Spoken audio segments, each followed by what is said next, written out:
And now, on with the show.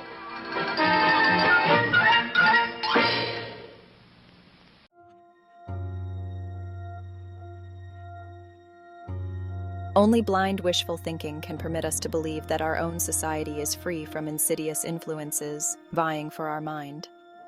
The fact is that they exist all around us, both on a political and a non-political level, and they become as dangerous to the free way of life as are the aggressive totalitarian governments themselves.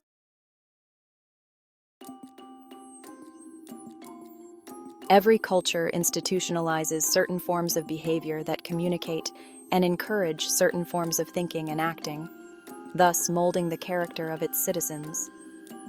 To the degree that the individual is made an object of constant mental manipulation, to the degree that cultural institutions may tend to weaken intellectual and spiritual strength, to the degree that knowledge of the mind is used to tame and condition people instead of educating them, to what degree does the culture itself produce men and women who are predisposed to accept an authoritarian way of life?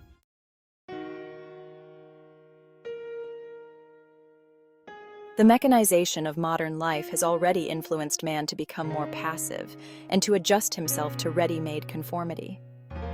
No longer does man think in personal values, following more his own conscience and ethical evaluations. He thinks more and more in the values brought to him by mass media. Headlines in the morning paper give him his temporary political outlook. The radio blasts suggestions into his ears. Television keeps him in continual awe and passive fixation. Consciously, he may protest against these anonymous voices, but nevertheless their suggestions ooze into his system.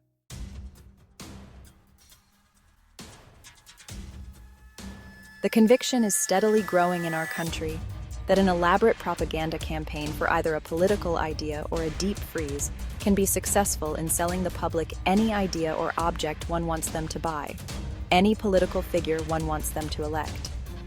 Recently, some of our election campaigns have been masterminded by the so-called public opinion engineers, who have used all the techniques of modern mass communication and all the contemporary knowledge of the human mind to persuade Americans to vote for the candidate who is paying the public relation men's salaries.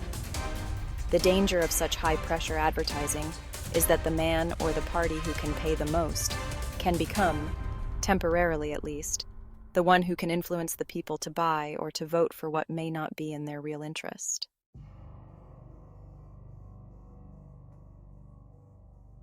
Every human communication can be either a report of straight facts or an attempt to suggest things and situations as they do not exist.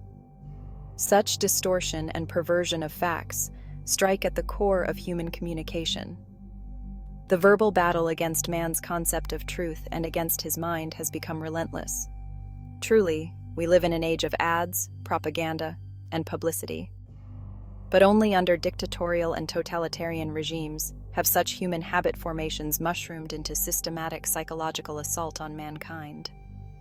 It is an effort to propagandize and hypnotize the world into submission. We cannot be enough aware of the continual coercion of our senses and minds, the continual suggestive attacks which may pass through the intellectual barriers of insight.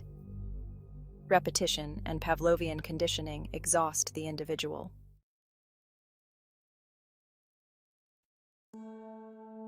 Something has crept into our digitized system of communication that has made our modes of thinking deteriorate.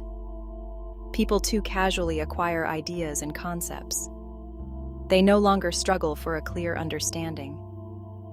Memes now replace the battle of the pros and cons of concepts. Instead of aiming at true understanding, people listen to thoughtless repetition, continually fixated on what's trending, leading to what can be akin to a delusion of understanding. It is not only the suggestive power of social media that gives a hypnotizing effect. Our digital means of communication immediately turns the individual into a participating member of the collective. Yet there is no direct emotional contact within our digital world. It is partly for this reason that radio, television, social media platforms tend to take away real-world personal relationships and to destroy the capacity for personal thought, evaluation, and reflection. They catch the mind directly, giving people no time for calm, inner conversation with their own minds. with their friends, or even with the written word. The mimetic visages, voices from the ether. We are slowly losing the freedom that arises from free conversation and discussion, and in my opinion, only serves to provoke greater passive acceptance, as in hypnosis.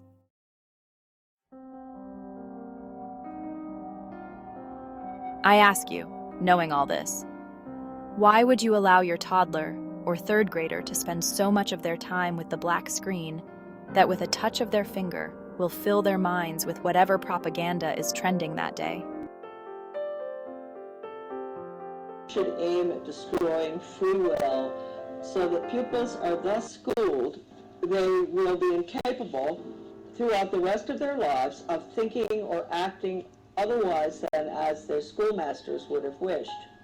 Influences of the home are obstructive, and in order to condition students, verses set to music and repeatedly intoned are very effective.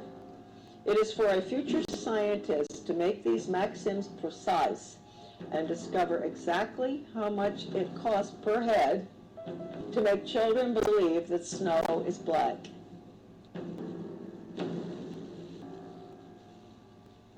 When the technique has been perfected, every government that has been in charge of education for more than one generation will be able to control its subjects securely without the need of armies or policemen." End quote. Young people cannot be forced to form their own opinion.